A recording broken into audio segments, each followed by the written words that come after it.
Hello students, welcome back to Mantis classes. तो आज हम डिस्कस करेंगे हिस्ट्री का अरिहंत का सैम्पल पेपर 2। तो इससे पहले जो है सैम्पल पेपर 1 उसकी वीडियो आ चुकी है चैनल पे, तो आप उसको देख लेना। और इसी तरीके से आपको 10 सैम्पल पेपर जो हैं कवर करवाए जाएंगे, तो आपको ये सारे देखने हैं और अपनी आंसर राइटिंग प्रैक्टिस भी करनी है। ओके, स्टार्ट करते हैं सेक्शन ए। फर्स्ट एमसीक्यू है, the given image of Harappan stone statue is known as the priest king and it is similar to the priest king of. तो ये हरप्पन सिविलाइजेशन में जो स्टैचू मिला है स्टोन का, तो ये प्रिस्ट किंग का एक स्टैचू है। और ये किसके सिमिलर है, मतलब ऐसा और कहाँ पर मिला है, तो ये मिला है मेसोपोटामिया में। ठीक है ना, तो मेसोपोटामिया उसी समय की जो इनके पैरेलल में सिविलाइजेशन चल रही थी ना, तो ऐसे ही मेसोपोटामिया एक सिविलाइजेशन थी, वहां से ये ट्रेड वगैरह भी करते थे। ठीक है, सेकंड क्वेश्चन हम देखेंगे, dash are the writing engraved on hard surface such as the stone, metal और पोट्रीज। तो ऐसा जो राइटिंग जिसको स्टोन पे भी लिखा जा सके, मेटल्स पे भी लिखा जा सके, पोट्रीज पे भी लिखा जा सके और एक तरीके से हार्ड सरफेस पे लिखा जाए, तो उसको हम बोलते हैं इंस्क्रिप्शन। तो असर्शन देख लेंगे, Buddhism grew rapidly as it appealed to many people dissatisfied with the existing religious practices. तो जो बुद्धिज्म है ना, ये बहुत तेजी से आगे बढ़ रहा था। क्यों? क्योंकि जो लोग थे ना, वो अपनी रिलीजियस प्रैक्टिसेस में खुश नहीं थे, संतुष्ट नहीं थे। ठीक है, तो इसका रीजन क्या था कि in Buddhism the importance is attached to conduct and the values rather than the claims of the superiority based on birth। तो यहाँ पे क्या है, जैसे हिंदू धर्म में होता था कि आपकी जो बर्थ है, आप कौन सी कास्ट में, कौन से वर्ग में आपने जन्म लिया है, उसके हिसाब से आपको इंपॉर्टेंस मिलती थी। तो ऐसी चीजें यहाँ पे बुद्धिज्म में नहीं थी। और यहाँ पे कोई कास्ट, क्रीड, रेसिज्म वगैरह कुछ भी नहीं था। तो यहाँ पे सबके लिए इक्वालिटी थी, इसीलिए धर्म लोगों को बहुत पसंद आ रहा था और इसीलिए इसने बहुत ज्यादा ग्रो भी करी थी। ठीक है, तो यहाँ पे क्या हो जाएगा, इसका आंसर ए एंड बी, ये दोनों ही स्टेटमेंट जो है ये सही है, एंड आर जो है इसकी करेक्ट एक्सप्लेनेशन है। तो इसका आंसर हो जाएगा ए। उसके बाद फोर्थ क्वेश्चन पे मूव करेंगे, choose the correct option from the following statement with reference to the Harappan civilisation. तो आपको हरप्पन सिविलाइजेशन के बारे में एक करेक्ट स्टेटमेंट बताना है। तो पहला देखेंगे, नेचर वर्शिप वॉज इन वोग। तो यहाँ पे क्या है, जो नेचर वर्शिप थी ना, यही प्रचलन में उसके चलती थी। यहाँ पे ये नेचर की पूजा किया करते थे, किसी मूर्ति की नहीं करते थे। ठीक है, तो आंसर ए ही करेक्ट हो जाएगा हमारा। ओके, उसके बाद फिफ्थ क्वेश्चन देखेंगे, identify the text with the help of the following information. तो आपको ये सारी इंफॉर्मेशन जो एक बार पढ़नी है, उसको रिलेट करना है कि ये किससे सही बैठता है। तो the text included over 10 lakhs versus. तो ऐसा कौन सा टेक्स्ट है जिसमें 10 lakhs वर्सेस लिखे हुए हैं। And the original story was composed by the chariot birds. Chariot birds किसको बोलते हैं, ये सारथियों को बोलते हैं जो रथ चलाते हैं। ठीक है, और उनको सूतास भी बोला जाता था। थर्ड बोल रहा है, the Sanskrit used in this text was far simpler than that of Vedas. तो यहाँ पे जो है ये जो टेक्स्ट है, ये किस में लिखा हुआ है, संस्कृत में लिखा हुआ है। ठीक है, और उसके बाद यहाँ पे क्या है, ये भारत की एक ग्रेट एपिक है। तो भाई यहाँ पे क्या हो जाएगा हमारा answer, Mahabharata. Match the following देख लेंगे, 500 से 400 बीसी के समय पे क्या चलता था, ये चलता था यहाँ पे Magadha empire. Rulers of Magadha consolidated in the power. तो यहाँ पे सबसे पहली डायनेस्टी कौन सी थी जो मगधा में आई थी, ये थी हर्यक डायनेस्टी, जिसके लीडर कौन थे, बिंबिसार। ओके, उसके बाद आता है 327 से लेकर 325 बीसी का जो समय रहा है, ये अलेक्जेंडर से रिलेटेड है, जिसको सिकंदर बोला जाता है हमारे भारत में। 272 से लेकर 268 का जो टाइम पीरियड, देखो यहाँ पे ये दोनों डेट्स जो हैं ये सही मानी गई हैं एनसीईआरटी में, तो अगर कोई भी आती है तो आप ध्यान रखना। तो यहाँ पे ये जो टाइम पीरियड है ये दे रखा है अशोका का। उसके बाद यहाँ पे 185 बीसी का जो समय था, यहाँ पे एंड हो गया था मौर्यन एम्पायर का। बृहद्रथ एक रूलर थे, तो वो लास्ट रूलर रहे हैं मौर्यन एम्पायर के। उसके बाद जो है पुष्यमित्र शुंग जो है अपनी डायनेस्टी बसा लेते हैं। उसके बाद आते हैं यहाँ पे आंसर मैच कर लेंगे, तो आंसर हो जाएगा हमारा यहाँ पे सी, ए का 4, बी का 3, सी का 2 एंड डी का 1। सेवेंथ क्वेश्चन पे मूव करेंगे, the followers of Basavanna came to be known as. तो बसावन्ना के जो फॉलोवर्स थे ना, उनको किस नाम से पुकारा जाता था, वो होते थे वीर शिवास। ठीक है, बाद में जो है इनको लिंगायत बोल दिया गया, और आज की डेट में कर्नाटक में लिंगायत एक कास्ट है जिसमें क्या है ओबीसी, एससी वगैरह आते हैं। उसके बाद क्या है, 8th क्वेश्चन में देखेंगे, consider the following statement regarding the traveller Ibn Battuta, choose the correct option. तो इब्न बतूता जो ट्रैवलर थे, जब वो भारत में आए थे, तो उनसे रिलेटेड आपको ये ऑप्शंस बताने हैं। करेक्ट पहला पहला बोल रहे हैं कि he was born in टैंजियर France, तो फ्रांस से तो वो बिल्कुल बिलोंग नहीं करते थे, वो मोरक्को से बिलोंग करते थे। उसके बाद सेकंड आ जाएगा आपका यहाँ पे, ये पहला गलत हो गया, ठीक है। सेकंड जो है his book Rihla is written in Persian language, तो ये पर्शियन में नहीं था, ये अरेबिक लैंग्वेज में लिखी हुई थी, बाद में उसको इंग्लिश में ट्रांसलेट कर दिया जाता है। तो ये दोनों ही स्टेटमेंट हमारे गलत हो गए।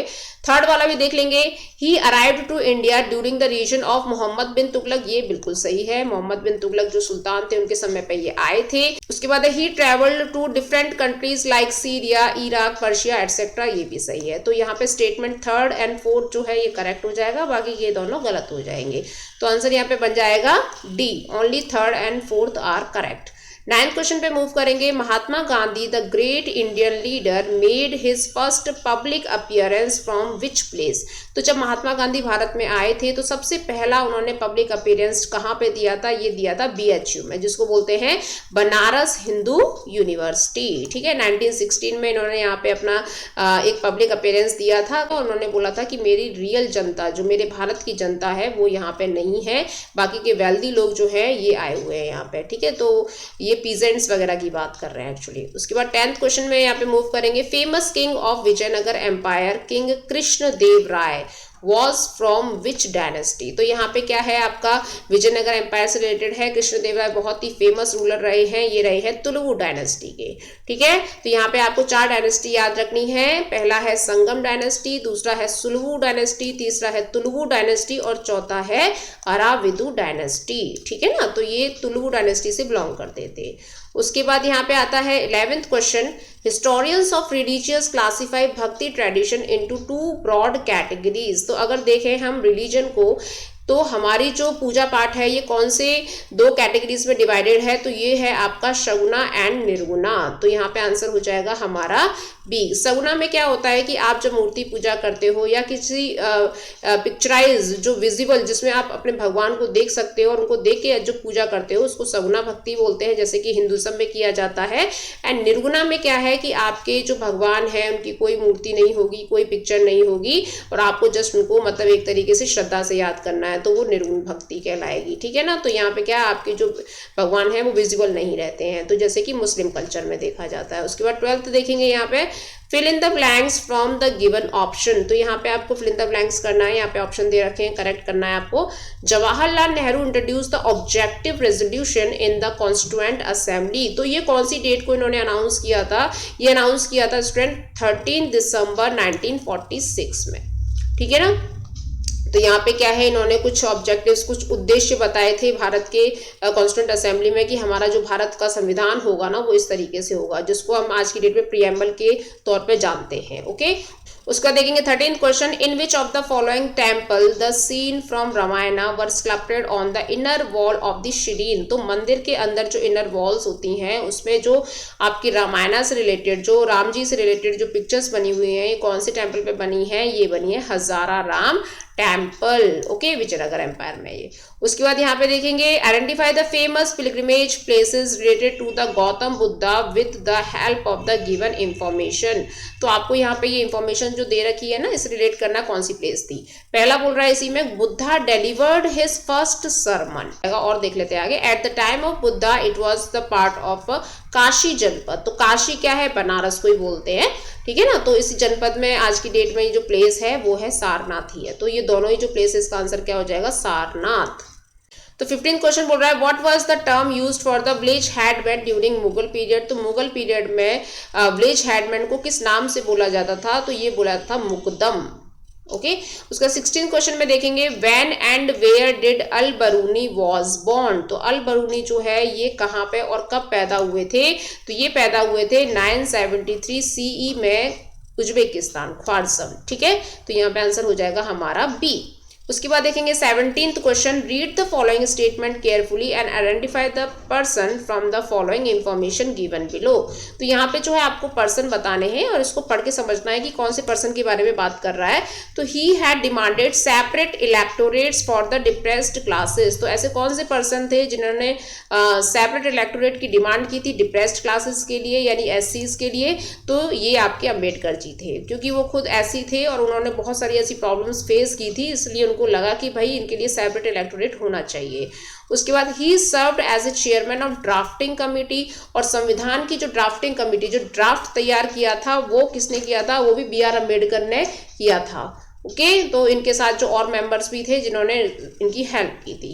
उसके बाद 18th क्वेश्चन देखेंगे, what was created after Santhal revolt. तो संथाल रिवॉल्ट के बाद, यानी संथालों की जो रिवॉल्ट हुई थी अंग्रेजों के साथ 1855 समथिंग, ठीक है, तो उसके बाद यहाँ पे क्या क्रिएशन हुआ था, ये हुआ था संथाल फरगना, क्योंकि उसके बाद अंग्रेजों ने जो है ना उनको एक प्लेस दे दी थी अप्रॉक्स, जो ये भीरवम और आपका ये क्या कहते हैं जो झारखंड वाला एरिया है, यहाँ से कुछ प्लेस काट के इनको दे दी थी और उसका नाम रख दिया था संताल फरगना, ताकि जो संताल है वो खुश हो जाए ऐसे करके, ठीक है। उसके बाद यहाँ पे देखेंगे 19th वाला, eight which place mutiny broke out on 10th मई 1857। तो जो म्यूटिनी है वो सबसे पहले कहाँ से स्टार्ट हुई थी, ये स्टार्ट हुई थी मेरठ से, ठीक है, गैरिसन टाउन बोला जाता है इसको। तो उसका 20th क्वेश्चन देखेंगे, in which year Mahatma Gandhi return to India. तो ये तो बहुत सिंपल क्वेश्चन है, 1915 में ये आए थे और ये 9 जनवरी को आए थे, जिसको अब प्रवासी दिवस भी मनाया जाता है आज की डेट में, ठीक है। उसके बाद क्या है 21st को देखेंगे, लास्ट क्वेश्चन होगा एमसीक्यू का, why did the renowned industrialist supported national movement, choose the correct option from the following. तो जो हमारे भारत के जो इंडस्ट्रियलिस्ट थे उन्होंने नेशनल मूवमेंट में क्यों अपना योगदान दिया, तो उन्होंने इसलिए योगदान दिया, why, because they wanted to protection against the import of the foreign goods. क्योंकि यहाँ पे क्या अंग्रेज क्या करते थे, भारत से जो चीज़ें हैं वहाँ पे ब्रिटेन में पहुँचा देते थे और वहाँ से फिर जो है रॉ मटेरियल्स उनको मिल जाता था, उसके बाद फिनिश्ड गुड बना के और उन्हीं चीज़ों को बेचते थे, ठीक है। सेक्शन सी पे मूव करेंगे, 28th क्वेश्चन देख लेते हैं, the south western part of Vijayanagar settlement designed as a royal centre explain. तो रॉयल सेंटर क्यों था विजयनगर, इसके बारे में पूछ रहा है। तो विजयनगर एम्पायर जो है ये साउथ वेस्टर्न पार्ट में स्थित था और यहाँ पे 60 टेम्पल्स हुआ करते थे, और ये जो टेम्पल्स है ना ये राजा के पैट्रोनेज, राजा के कल्चर को बताते थे, उसके कल्ट्स को बताते थे। जितने ज़्यादा टेम्पल्स होंगे ना तो राजा की रिचनेस और राजा की प्रॉस्पेरिटी के बारे में पता लगता था। और यहाँ पे जो रॉयल सेंटर है यहाँ पे 30 पैलेसेस हुआ करते थे। पैलेसेस का मतलब महल, तो रॉयल सेंटर के अंदर 30 महल हुआ करते थे। और जो ये टेम्पल्स है ना ये एक तरीके से मेशनरी से बने हुए होते थे, यानी हार्ड जो आपके स्टोन वगैरह है, जो गारे वगैरह की चिनाई होती है उस तरीके से बने होते थे। और लेकिन जो आपके महल हुआ करते थे ना वो पेरिशेबल मटेरियल से बने होते थे, यानी ज़्यादा स्ट्रॉन्ग नहीं है। जो टेम्पल्स हैं वो ज़्यादा स्ट्रॉन्ग है, ठीक है। उसके बाद यहाँ पे जो किंग्स है उसकी जो पैलेसेस हुआ करता था, जो रॉयल रेजिडेंस है, वहाँ पे 2 प्लेटफॉर्म्स देखे गए हैं जो बहुत ज़्यादा इंपॉर्टेंट है। जैसे कि पहला है आपका ऑडियंस हॉल और दूसरा है महानवमी डिब्बा, ठीक है। तो ऑडियंस हॉल जो है ये अभी तक फाइंड आउट नहीं हो पाया कि किस काम के लिए यूज होता था, लेकिन वहाँ पे पाया गया है। तो जो आपके हिस्टोरियंस हैं वो अलग अलग प्रेडिक्शंस लगाते हैं कि इस चीज़ के लिए यूज होता है करके, ठीक है। उसके बाद महानवमी जो डिब्बा है ना ये एक ऐसी बिल्डिंग थी स्टूडेंट्स जहाँ पे ये अपने रिचुअल्स वगैरह प्ले करते थे। और यहाँ पे क्या है देखिए, जैसे ये पूरा एक प्लेटफॉर्म दे रखा है, ऊपर ये स्टोन का प्लेटफॉर्म होगा और इसका जो बेस है ना, नीचे जो बना हुआ बेस है ये 11,000 स्क्वायर फीट होगा और इसकी जो हाइट है ना वो 40 फीट होगी, ठीक है ना। और ये नीचे जो है इसका वुडन का बेस हुआ करता था। तो इस तरीके से ये किसका स्ट्रक्चर है, ये महानवमी डिब्बा का स्ट्रक्चर है। और जैसे यहाँ पे क्या परफॉर्म किया जाता था, तो जैसे एनिमल्स की जो फाइटिंग है ना, बफेलोज वगैरह की जो फाइटिंग है, डांसेस है, रेसलिंग मैचेस है एंड रॉयल प्रोसेशंस हैं, ये सारी चीज़ें जो हैं इस पे प्ले की जाती थी, जो आपका ये पूरा स्टोन का जो प्लेटफॉर्म है। उसके बाद यहाँ पे क्या है, 2 बिल्डिंग्स और पाई गई हैं, एक है लोटस महल और दूसरा है हजारा राम टेम्पल। तो विजयनगर एम्पायर का जो पैलेस है वहाँ पे हमें 2 बिल्डिंग है, जैसे कि ये है लोटस महल, ठीक है, और दूसरी जो बिल्डिंग पाई गई है वो कौन सी है, हजारा राम टेम्पल। तो ये हजारा राम टेम्पल, कितना ब्यूटीफुल है ये, ठीक है। तो यहाँ पे क्या है ये आप डाल देना स्टूडेंट्स। उसके बाद यहाँ पे आंसर पूरा गिवन है, आप एक बार अच्छे से पढ़ लेना। उसके बाद यहाँ पे सेकंड क्वेश्चन क्या पूछ रहा है इसी का, और में explain why Abdul Razzaq a Persian ambassador was greatly impressed by the fortification of Vijayanagar empire during the 15th century। तो 15th century में जो अब्दुल रज़ाक आए थे, जो एम्बेसडर थे पर्शिया के, तो उन्होंने क्या यहाँ पे जाके एक ऑब्जर्व किया, किस चीज़ से वो इतने ज़्यादा इम्प्रेस्ड हुए, तो वो फोर्टिफिकेशन से बहुत इम्प्रेस्ड हुए थे। फोर्टिफिकेशन का मतलब क्या हो गया, जो विजयनगर एम्पायर था वो किस तरीके से फोर्टिफाइड था, कैसे उसकी किलेबंदी हो रखी थी। तो वो जो प्रोसेस था ना उससे वो बहुत इंप्रेस हुए थे। यहाँ पे 7 लेयर ऑफ फोर्टिफिकेशन बताया जाता है। तो जैसे आपका बीच में क्या हो गया, पैलेस हो गया, उसके फिर चारों तरफ क्या है, रेक्टेंगुलर फोर्टिफिकेशन आपको देखने को मिलेगा। फिर उसके बाद यहाँ पे क्या हो गया, आपका जो हाउसेस वगैरह बने हुए हैं, सिटी वगैरह है, उसके बाद फिर से एक फोर्टिफिकेशन हो गया इस तरीके से, ठीक है। उसके बाद फिर यहाँ पे क्या है, आपका बाजार वगैरह है, उसके बाद फिर से एक फोर्टिफिकेशन हो गया, ठीक है। तो इस तरीके से जो ये फोर्टिफिकेशंस देखे गए ऐसे करके ये 7 लेयर ऑफ फोर्टिफिकेशंस थे, जहां पे एक में एग्रीकल्चर है, एक में गार्डन है, एक में फॉरेस्ट है, ये सारी चीजें। लेकिन सारे जितने भी प्लेसेस है ये बीच बीच में जो गैप बनते जा रहे हैं इसमें इन्होंने फोर्टिफाइड करवा रखा था। और बीच बीच में यहाँ पे जो गेट थे ना, ये बहुत सिक्योरिटी गार्ड वगैरह यहाँ पे तैनात रहते थे, तो इजीली एंटर नहीं कर सकते हैं, ठीक है ना। तो इस चीज से ये बहुत इंप्रेस हुए थे। कुछ इस तरीके से आपको इसका नक्शा देखने को मिलेगा। यहाँ पे देखिए पूरा फोर्टिफाइड हो रखा है, ये गोपुरम बना हुआ है, इसका गेट का ऊपर का स्ट्रक्चर है ना, ये यहाँ से एंट्री हो रखी है। तो ऐसे करके फिर बीच में क्या है, यहाँ पे कुछ होगा, फिर से एक गेट बना हुआ है। तो ऐसे करके यहाँ का स्ट्रक्चर पूरा बना हुआ था स्टूडेंट्स। उसके बाद अगर हम आगे देखें तो अब्दुल रज्जाक ने और क्या फाइंड आउट किया कि जो चीजें हैं वो मोटर और सीमेंट वगैरह से बनी हुई है, बहुत अच्छी तरीके से कंस्ट्रक्शन हो रखा है। बड़े बड़े जो पत्थर है उनको यूज किया गया है बनाने के लिए। कुछ इस तरीके से यहाँ पे ब्लॉक्स टाइप के जो पत्थर है ना, इनको यहाँ पे यूज करके फोर्टिफाइड किया गया है। मतलब किलेबंदी के लिए इस तरीके के पत्थर जो है वो यूज किए गए हैं। आज भी जब भी हम कोई फोर्ट वगैरह देखने जाते हैं तो ऐसे ही पत्थर हमें देखने को मिलते हैं, ठीक है। उसके बाद यहाँ पे बोल रहे हैं कि जो stone BRICS and rectangular fortification हुआ करता था, एंड यहाँ पे क्या है, अलग अलग हर जो एरिया है ना फोर्टिफिकेशन का वो अलग अलग चीजों से डिफाइंड था। जैसे एक में कल्टिवेबल फील्ड है, एक में गार्डन है, एक में हाउसेस है, इस तरीके से, ठीक है। उसके बाद ये जो अब यहाँ पे क्या है, एग्रीकल्चर हो रहा है, फॉरेस्ट है, तो वहां तक पानी भी जाना चाहिए। तो पानी के लिए इन्होंने कैनाल सिस्टम बना रखा था। और ये जो पानी है ये तुंगभद्रा रिवर से आता था, जो किसकी ट्रिब्यूटरी है, ये कृष्णा रिवर की ट्रिब्यूटरी है, ठीक है। उसके बाद यहाँ पे जो इनकी इनर कोर हुआ करती थी, इधर अर्बन कॉम्प्लेक्स हुआ करता था, ये सारी चीजें डाल देना। नेक्स्ट क्वेश्चन पे मूव करेंगे, 29th वाला। Discuss about the non cooperation movement and also discuss contribution of non cooperation movement to India's freedom struggle. Why did Gandhi ji couple non cooperation movement with Khilafat movement. अब देखिए ये क्वेश्चन ना काफी लेंदी है, तो आपको क्या है, इसको तोड़ तोड़ के पढ़ना है। पहले आपको इसको कंप्लीट करना है, मतलब इसको समझ के अच्छे से कंप्लीट करना है। यहाँ पे सिर्फ नॉन कॉपरेशन मूवमेंट के बारे में बोल रहा है कि किस तरीके से ये फ्रीडम स्ट्रगल में अपना योगदान करता है। उसके बाद बोल रहा है कि गांधी जी जो है उनका क्या कॉन्ट्रीब्यूशन रहता है नॉन कॉपरेशन में, और किस तरीके से खिलाफत मूवमेंट जो है इसके साथ ये सहयोग करके नॉन कॉपरेशन जो है आगे बढ़ता है, ठीक है। नॉन कॉपरेशन मूवमेंट क्या था, तो ये गांधी जी का सबसे बड़ा मूवमेंट था। जब गांधी जी भारत में आए थे तो उसके बाद पहला इनका सबसे बड़ा मास मूवमेंट था। मास का मतलब होता है बहुत ज्यादा मात्रा में जहां लोग शामिल होते हैं। कुछ इस तरीके से अगर हम इसको देखें तो देखिए यहाँ पे कितनी जो जनता है वो गांधी जी के पीछे पीछे चल रही है। गांधी जी के फॉलोवर्स हैं ये सारे के सारे, और यहाँ पे ये देखा गया है कि कैसे इस मूवमेंट में लोग जो है अपना योगदान दे रहे हैं, ठीक है। तो उसके बाद ये डाल देना, यहाँ पे लोगों ने स्कूल कॉलेजेस जाना बंद कर दिया था, है ना। जो बच्चे थे उन्होंने स्कूलों में पढ़ना बंद कर दिया था, कॉलेजेस जाना बंद कर दिया था। और यहाँ पे जितने भी कोर्ट वगैरह थे, लॉ वगैरह थे, जो आपके लॉयर्स हैं उन सब ने अपना जॉब छोड़ दिया था, टैक्सेस देना बंद कर दिया था। 1920 में क्या होता है, जो कांग्रेस सेशन होता है नागपुर में, यहाँ पे ये तय होता है कि हम नॉन कॉर्पोरेशन मूवमेंट जो है इसको चलाएंगे। इसके पीछे कई सारे कारण थे। एक तो जो रॉलेट एक्ट था, जिसको क्या बोला जाता है, ब्लैक एक्ट बोला जाता है। फिर जलियांवाला हत्याकांड भी हो गया उसके पीछे, है ना। तो ये सारे कई सारे कारण बन जाते हैं इस कॉर्पोरेशन को लीड करने के लिए।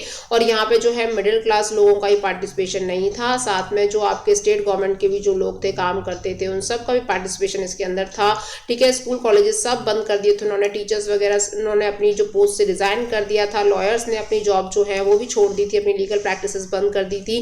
फॉरेन गुड्स को एक तरीके से बॉयकॉट किया था, बाहर की चीजें बिल्कुल नहीं लेंगे। एंड लिक्वर शॉप जो है उसको भी पिकेट किया था, यहाँ पे कैसे प्रोटेस्ट करना है कि भाई लिकर नहीं लेना है, ठीक है। तो यहाँ पे किस तरीके से जो फॉरेन क्लोथ्स हैं उनका बॉयकॉट किया जाता है। लेकिन जो ये मूवमेंट है इसका ड्रॉबैक ये भी रहा कि चौरी चौरा हत्याकांड के बाद वहां पे क्या है, इस मूवमेंट को गांधी जी को वापस लेना पड़ा था, क्योंकि वहां पे वायलेंस हो गया था, ठीक है ना। उसके बाद ये क्या है, यहाँ पे बोलते हैं कि भाई हम जो मूवमेंट को इतना ज्यादा आगे बढ़ाएंगे, उनकी कोई भी चीज जो है हम नहीं लेंगे, और अपने देश की जो चीजें हैं, अपने देश का जो प्रोडक्शन है उसी को ही यूज करेंगे, उन्हीं के कपड़े जो है यूज करेंगे, जैसे कि खादी। उसके बाद यहाँ पे जो बोल रहा है कि कंट्रीब्यूशन क्या था इसमें, ये जो स्ट्रगल था इनका नॉन कॉपरेशन के लिए, तो उसमें कंट्रीब्यूशन बताना है। तो 1857 के रिवॉल्ट के बाद ये दूसरा एक ऐसा मूवमेंट था जो बहुत बड़े लेवल पे लड़ा गया गांधी जी के द्वारा, गांधी जी के फॉलोअर्स के द्वारा, और तरीके से ये ग्रेट कंट्रीब्यूशन होता है हमारे फ्रीडम स्ट्रगल के अंदर। और यहीं पर जो गांधी जी है उनको महात्मा की उपाधि मिलती है कि भाई एक ऐसा पर्सन है जो हमारी तरह ही ड्रेस्ड करता है, हमारी तरह ही सोचता है, हमारी तरह ही रहता है, हमारी तरह ही बोलता है, ठीक है। तो इस तरीके से लोग जो है महात्मा की उपाधि गांधी जी को देते हैं। बोला है कि किस तरीके से जो ये कॉपरेशन मूवमेंट है ये खिलाफत मूवमेंट के साथ मर्ज हो जाता है। तो जैसे जो टर्की के जो खलीफा हुआ करते थे उनको कैलिफेट बोलते हैं, उनके पद को जब हटा दिया जाता है वर्ल्ड वॉर 1 के बाद, तो किस तरीके से यहाँ पे प्रोटेस्ट मचती है, ठीक है। तो उसी के बारे में यहाँ पे ये दे रखा है। अब देखिए यहाँ पे जो मुस्लिम वर्ग है वो एक तरीके से खिलाफत मूवमेंट को प्रमोट कर रहे थे, उसको चला रहे थे, और यहाँ पे जो गांधी जी है वो भी चला रहे थे। तो गांधी जी ने बोला दोनों की प्रॉब्लम ही ब्रिटिशर्स है, तो क्यों ना साथ में इस मूवमेंट को चलाया जाए, ठीक है। तो इसको लीड करने वाले, खिलाफत मूवमेंट को लीड करने वाले कौन थे? मोहम्मद अली एंड शौकत अली। उसके बाद नेक्स्ट क्वेश्चन हम देखेंगे, explain the beginning of Dandi March and why it is significance in the history of the Indian national movement. तो ये भी गांधी जी से रिलेटेड ही है। तो महात्मा गांधी जी ने इसको अनाउंस किया था 1930 में। इसको सिविल डिसोबीडियंस मूवमेंट भी बोला जाता है। और यहाँ पे क्या इन्होंने साबरमती से लेके डांडी तक की जो यात्रा तय की थी, उसमें क्या है स्टार्टिंग में तो पहले कम फॉलोवर्स थे, लेकिन धीरे धीरे जैसे ही वो बढ़ते चले जाते हैं, स्टार्टिंग में ओनली 78 फॉलोवर्स थे, लेकिन जैसे जैसे वो एरिया कवर करते हैं साबरमती से लेके और डांडी तक का, तो बहुत सारे जो फॉलोवर्स हैं उनके साथ ही मिलते चले जाते हैं, ठीक है। और इसका जो सफर होता है 375 किलोमीटर होता है साबरमती आश्रम से डांडी तक का, ठीक है। उसके बाद यहाँ पे डाल देना कि इसका जो टाइम पीरियड है वो है 12 मार्च 1930 को इन्होंने स्टार्ट किया था। यहाँ पे जो गांधी जी है ये डांडी गांव में जाके नमक कानून जो है उसको एक तरीके से तोड़ रहे हैं। नमक टैक्स की वजह से जो उन्होंने कानून बना रखा था ब्रिटिशर्स ने कि भाई नमक पे भी टैक्स लगेगा, तो इतनी बेसिक सी चीज पे हम टैक्स नहीं देंगे, हम अपने देश का नमक प्रोड्यूस करेंगे। तो इस तरीके से यहाँ पे जो नमक के लिए है ये अपना हाथ बढ़ा रहे हैं कि भाई अब हमारे देश का नमक जो है वो जनरेट किया जाएगा, ठीक है।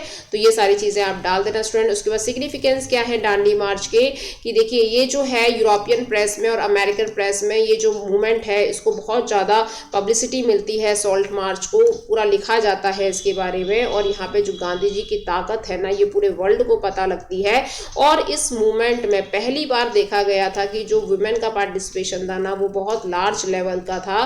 तो जैसे कि एक लेडी है जिनका नाम है कमला देवी चट्टोपाध्याय, तो ये क्या करती हैं और भी लेडीज को अपने साथ में लेके और गांधी जी के साथ ही इस नमक कानून में, इस नमक मूवमेंट में भी साथ देती हैं, ठीक। तो इन चीजों से ये क्लियर होता है, जो ब्रिटिशर्स हैं वो समझ जाते हैं कि भाई अब हमको जो है कुछ ना कुछ पार्टिसिपेशन जरूर देना पड़ेगा इंडियंस को, अदरवाइज ये हमको टिकने नहीं देंगे हमारे इस देश में, ठीक है ना। तो उसी के बाद फिर क्या उनका जो राउंड टेबल कॉन्फ्रेंस चलती है ना, इसके बाद ही स्टार्ट कर देते हैं वो लोग।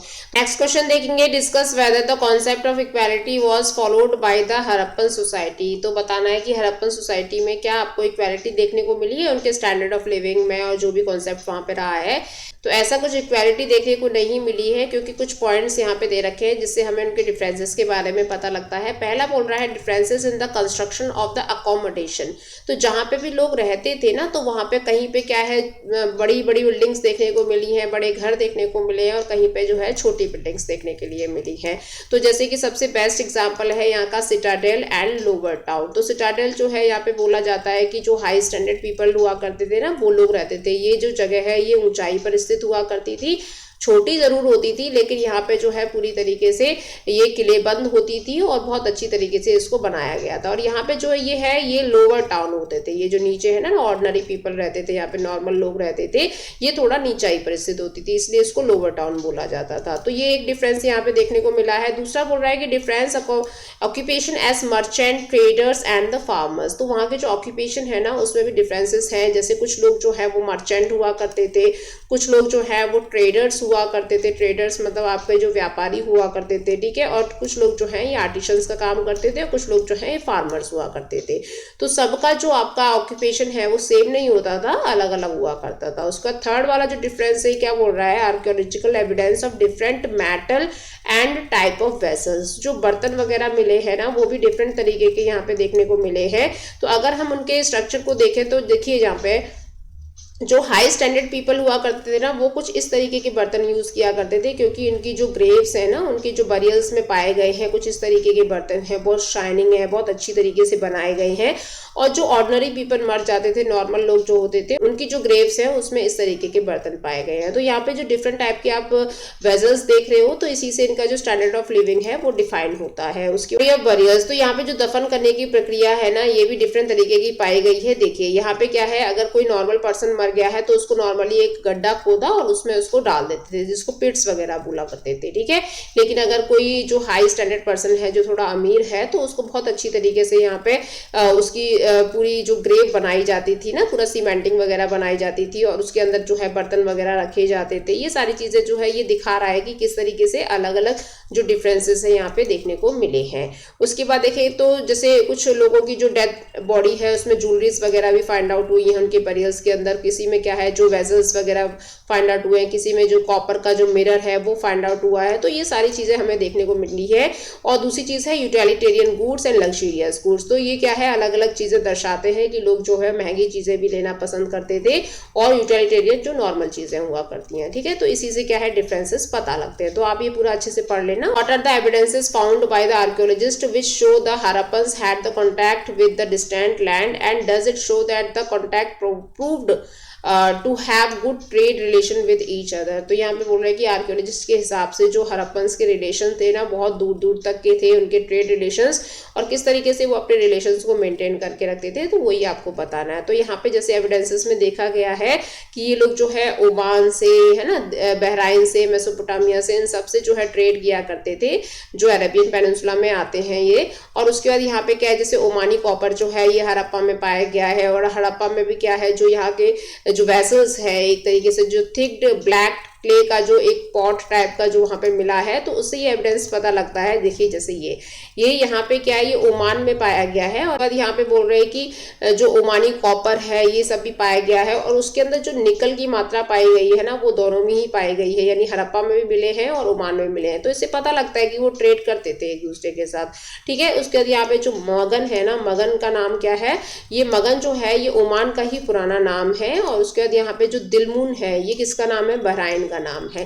तो ये जो दोनों ही कंट्रीज हैं ये एक तरीके से यहाँ पे सी रूट्स के द्वारा मिलते थे रास्ते में, तो यहाँ से भी ये लोग ट्रेड करते हुए जाते थे। जैसे मेसोपोटामिया पहुंचेंगे तो बीच में मगन एंड आपका ये बहराइन जो है ये आ जाते थे, ठीक है। तो इनसे भी ये लोग ट्रेड किया करते थे। एंड मेलोहा जो वर्ड है ना, ये मेसोपोटामिया के जो सुमेरियन सिविलाइजेशन थी ना, उनके स्क्रिप्ट्स वगैरह में देखा गया है, तो उससे ये डिफाइंड होता है कि ये मेलोहा वर्ड जो है हड़प्पन्स के लिए लिखा गया था, ठीक है। तो यहाँ पे क्या है, जैसे ये लोग ट्रेड में क्या है, कालेनियन जो आपके बीड्स होते हैं, लैपिस लाजुली बीड्स होते हैं, कॉपर है, गोल्ड है, ये सारी जो वैरायटीज ऑफ वुड वगैरह है ये सब देखी गई हैं इनके इंपोर्ट एक्सपोर्ट में। तो इसी से क्या है, हमको पता लगता है कि भाई ये जो लोग ट्रेड करते थे, ये देखिए जैसे ये क्या है, लैपिस लाजुली का पत्थर है, ठीक है ना। तो उसके बाद क्या है, यहाँ पे अगर हम दूसरा देखें ये कालेनियन का पत्थर है। तो ये सारी चीजें जो है ये मिली है इनके ट्रेड्स में। और क्या है, जैसे सील्स वगैरह जो ये पाई गई हैं, ये देखिए अलग अलग जो मोटिव्स बने हुए हैं, और इसके ऊपर जो इनका लिखा हुआ है, जो इनकी लैंग्वेज है, ये सब लिखी हुई है, जो अभी तक डेसिफर्ड नहीं हो पाई है। तो ये जो सील्स हैं ये अलग अलग कंट्रीज में देखने को मिल रही हैं, जैसे मेसोपोटामिया में, मगन में, बहराइन में। तो इन सीलों से भी पता लगता है कि ये आदान प्रदान करते थे चीज़ों का, ठीक है ना। उसके बाद यहाँ पे वही चीज़ बता रहा है कि कैसे इनके जो वेट और ये हड़प्पन सील्स वगैरह है ये सब भी देखी गई है वहाँ पे। तो अगर वेट का प्रोसेस देखिए इस तरीके से होता था। ये इनके क्या है, अलग अलग ट्यूब्स टाइप के जो वेट साइज है, इससे क्या है ये चीज़ों को नापते थे, ठीक है। उसका नेक्स्ट सेक्शन देखेंगे, यहाँ पे सेक्शन डी में बोल रहा है ये आपके सोर्स बेस्ड क्वेश्चंस हैं। तो आपको यहाँ पे 3 सोर्सेज मिलेंगे, तो आपको अच्छे से पढ़ना है इनके, एंड इनके क्वेश्चन जो है इनको सॉल्व करना है। तो पहला जो ये सोर्स है इसको पढ़ लेना, कृष्णदेव राय से रिलेटेड है ये। उसके बाद इसमें क्वेश्चन क्या पूछ रहा है, हु रोट अमुक्त मलायदा। तो अमुक्त मलायदा जो है ये किसने लिखी है, तो ये लिखी है कृष्णदेव राय ने। ये क्या है, इनके द्वारा लिखी गई एक बुक है, जिसके बारे में, इसका मतलब क्या होता है, जो माला पहनाता है या किसी को माला देता है ना, तो उसी से रिलेटेड यहाँ पे जो है इन्होंने लिखा है। उसके बाद नेक्स्ट यहाँ पे बोल रहा है कि क्या क्वेश्चन है, what were the responsibility of king towards the traders. तो यहाँ पे रिस्पॉन्सिबिलिटी बोल रहा है कि किंग की क्या होती है ट्रेडर्स के लिए। तो पहली चीज है कि भाई जो आपके किंग है ना, उसको ट्रेडिंग के लिए यहाँ पे हार्बर्स बनाने चाहिए, यानी बंदरगाह वगैरह बनाने चाहिए अपनी टेरिटरी के अंदर। और दूसरी चीज क्या है, इसकी वजह से उसका जो कॉमर्स एंड ट्रेड है ना ये इनकरेज होगा।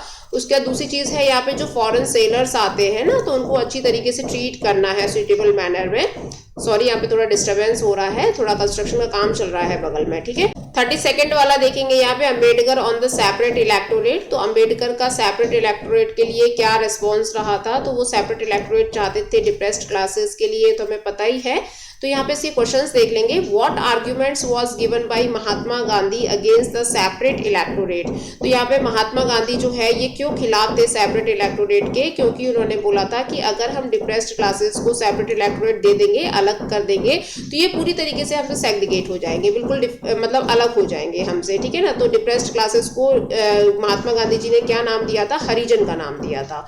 ओके, और सेकंड क्वेश्चन यहाँ पे क्या बोल रहा है, how has doctor B.R. Ambedkar describe the social and economic conditions of the Dalits. तो उन्होंने क्या बोला है सोशल एंड इकोनॉमिकल कंडीशंस के बारे में दलित के लिए। तो उन्होंने बोला है कि दलित जो है ये ऑलरेडी डिप्रेस्ड है, सोशली एंड इकोनॉमिकली भी हैंडीकैप्ड है, समाज में इनको कोई इज्जत नहीं करता है, इसीलिए इनको एक तरीके से यहाँ पे सेपरेट इलेक्टोरेट मिलनी चाहिए ताकि ये स्टैंड हो सके सोसाइटी में, ठीक है। उसके बाद यहाँ पे थर्ड वाला जो बोल रहे हैं कि what did he want for the protection of the Dalit. तो उन्होंने क्या बोला था दलित के प्रोटेक्शन के लिए, तो इन्होंने बोला था कि द रिजर्वेशन, यहाँ पे महात्मा गांधी जी ने बोला देखो दलित को हम जो है रिजर्वेशन दे देंगे, है ना, डिप्रेस्ड क्लासेस वगैरह जो है इनको फुली रिजर्व किया जाएगा, लेकिन आप इनको अलग करने की मांग मत करो, ठीक है ना। तो इस तरीके से यहाँ पे तीनों जो क्वेश्चंस हैं उनके आंसर्स यहाँ पे दे रखे हैं। 33rd वाला जो देखेंगे यहाँ पे पैसेज, ये पूरा अच्छे से पढ़ लेना, ये समुद्रगुप्त से रिलेटेड है। तो समुद्रगुप्त कौन थे, इनको हमारे भारत का नेपोलियन भी बोला जाता है। देखिए यहाँ पे पिक्चर देख लीजिए समुद्रगुप्त की, ठीक है। तो ये बहुत ही बहादुर राजा थे, ठीक है। इनसे रिलेटेड यहाँ पे क्वेश्चंस दे रखे हैं। Who wrote the above prashastis. तो प्रशस्तीज का मतलब क्या होता है कि जब आपके जो राइटर्स हैं, आपके जो पोएट्स हैं, जब वो किसी राजा का बखान करते हैं, उसकी गुड क्वालिटीज के बारे में बताते हैं, तो उसको हम प्रशस्तीज बोलते हैं। तो यहाँ पे एक नाम दे रखा है प्रयाग प्रशस्ति। प्रयाग जो है ये इलाहाबाद का पुराना नाम था, वैसे आज की डेट में इलाहाबाद का नया नाम जो है वो भी प्रयागराज ही हो गया है। तो ये यहाँ के राजा थे, समुद्रगुप्त जो है ये इलाहाबाद के राजा थे, यानी प्रयाग के राजा थे, तो इसीलिए प्रयाग प्रशस्ति के नाम से इसको डिनोट किया गया है। ये संस्कृत में लिखे हुए पिलर इंस्क्रिप्शंस हैं, खंबे पे लिखे गए हैं, और ये किसने लिखे हैं, हरिशैन ने लिखे हैं। ओके, और दूसरा क्वेश्चन क्या बोल रहा है, mention any 2 qualities of the ruler described in the excerpt. तो यहाँ पे बोल रहा है कि राजा की कोई भी 2 क्वालिटीज आपको बतानी है। तो राजा जो है ये पावरफुल भी होना चाहिए और साथ में इसके अंदर गुड क्वालिटीज भी होनी चाहिए, बहुत अच्छे गुण भी होने चाहिए, और राजा जो है ये गरीब लोगों की सहायता करने वाला होना चाहिए और दयावान होना चाहिए, ठीक है। तो ये 2 क्वालिटीज आप डाल देना। उसका थर्ड क्वेश्चन क्या बोल रहा है, how far are these values shown by the rulers relevant in the contemporary society. तो ये किस तरीके से बता रहे हैं कि भाई ऐसे जो पॉजिटिव एटीट्यूड होता है ना राजा का, तो यही वेलफेयर का काम करता है लोगों के लिए और एक तरीके से इक्वालिटी लेकर आता है पूरे समाज के अंदर। तो यहाँ पे ये डाल देना। ये जो तीनों सोर्सेस है स्टूडेंट्स, ये आपको अच्छे से पढ़ के और इससे रिलेटेड जितने भी क्वेश्चंस आपके बनेंगे ना वो आपको लिखने हैं। ओके, जरूरी नहीं कि सारे आंसर्स हमको इसी में मिल जाए, आपको चैप्टर भी पढ़ना है इससे, ठीक है। उसके बाद सेक्शन ई में देखेंगे यहाँ पे, on the given political map of India locate and label the following with the appropriate symbols. तो आपको ये प्लेसेस जो है ये लोकेट करनी है। तो पहला है नागेश्वर, तो ये कहाँ पे पड़ेगा, ये एक मैच्योर हड़प्पन साइट है, तो ये पड़ेगा स्टूडेंट आपका इधर देखिए, ये यहाँ पे है नागेश्वर, ये गुजरात एंड पाकिस्तान का बॉर्डर है ना, इधर ये आपको देखने को मिलेगा। नागेश्वर एक कोस्टल साइट है एक्चुअली, ठीक है। सेकंड यहाँ पे क्या बोल रहे हैं, कालीबंगा प्लो फील्ड। तो कालीबंगा जो है ये कहाँ पे है, ये राजस्थान में है, ये रही, ठीक है। ये एक प्लो फील्ड है, यहाँ पे क्या है, हमको आग के साक्ष्य, एग्रीकल्चर के साक्ष्य ये सब देखने को मिले हैं। थर्ड बोल रहा है the Vijayanagar empire and Jhansi principal centre of the revolt. तो विजयनगर एम्पायर और झांसी आपको बताना है। तो विजयनगर एम्पायर आपका कर्नाटक हम्पी, ठीक है, और झांसी तो आपको पता ही होगा यूपी में है, बिल्कुल लास्ट, ये एक तरीके से एमपी यूपी के बॉर्डर पर ही पड़ जाता है। ओके, उसके बाद यहाँ पे नेक्स्ट क्या बोल रहा है, on the same map 2 places related to the Mahajanpadas and cities are marked 1 and 2, identify them and write their names। तो यहाँ पे जो आपको मैप में मार्किंग मिलेगी ना, तो उससे रिलेटेड आपको ये प्लेसेस डालनी है। तो पहली जो मार्किंग है हमको यहाँ देखने को मिल रही है, तो ये एरिया है स्टूडेंट तक्षशिला का, ठीक है। तो तक्षशिला जो है एक महाजनपद रहा है, ये पाकिस्तान में पड़ेगा। उसके बाद दूसरा आता है आपका सेकंड वाला, ये यहाँ पे है कुछ, तो इसको हम कहाँ डालेंगे, मगधा, बहुत ही पॉपुलर महाजनपद है, ठीक है। तो यहीं पे क्या है, यहीं से स्टार्टिंग होती है महाजनपदास की, और ये आपका बिंबिसार जो है इसकी नींव रखते हैं। मगधा में सबसे पहला जो एम्पायर आता है वो बिंबिसार का ही आता है, हर्यड डायनेस्टी। तो यहाँ पे जो स्टूडेंट आपका ये मैप बेस्ड क्वेश्चन भी कंप्लीट होता है और ऐसे करके आपका जो सैम्पल पेपर 2 है ये भी मैंने एक्सप्लेन कर दिया है। अब देखिए पढ़ना आपको है अच्छे से, इसके क्वेश्चन आंसर्स लगाइए, एमसीक्यू लगाइए, ठीक है। और इसकी जो पीडीएफ है वो मैंने टेलीग्राम चैनल पर डाल दी है, आप वहाँ जाके देख सकते हो। पॉलिटिकल साइंस के सारे सैम्पल पेपर सॉल्व करवा दिए गए हैं, वो भी आपको मिल जाएंगे चैनल पे। और उसके बाद यहाँ पे जितने भी आपको शॉर्ट नोट्स चाहिए, लॉन्ग नोट्स चाहिए, चैप्टर वाइज नोट्स चाहिए, वो भी आपको टेलीग्राम में मिल जाएंगे। तो आप वहाँ जाके विजिट कीजिए, एक बार देखिए कि किस तरीके से है चीज़ें। उसके बाद फिर यहाँ पे क्या है, आगे बढ़िए, अपनी प्रैक्टिस को जारी रखिए। और एग्जाम्स में ज़्यादा समय रहा नहीं है। और हिस्ट्री और ज्योग्राफी के जो सैम्पल पेपर्स है ना वो ऑल्टरनेटिव डेज में समझाए जा रहे हैं। तो ज्योग्राफी का भी जो सैम्पल पेपर है वो भी आ गया है, आप उसे भी देख लीजिए। और हिस्ट्री का 2 आ गया है, अभी नेक्स्ट जो है ज्योग्राफी का करेंगे, ठीक है। तो इस तरीके से आपके 10 सैम्पल पेपर जो है हिस्ट्री के भी, ज्योग्राफी के भी, मैं पूरे कंप्लीट करवा दूंगी। आप पूरा अच्छे से बस प्रिपरेशन अपनी जारी रखिए, ठीक है स्टूडेंट्स। तो मिलेंगे नेक्स्ट वीडियो में, तब तक के लिए धन्यवाद।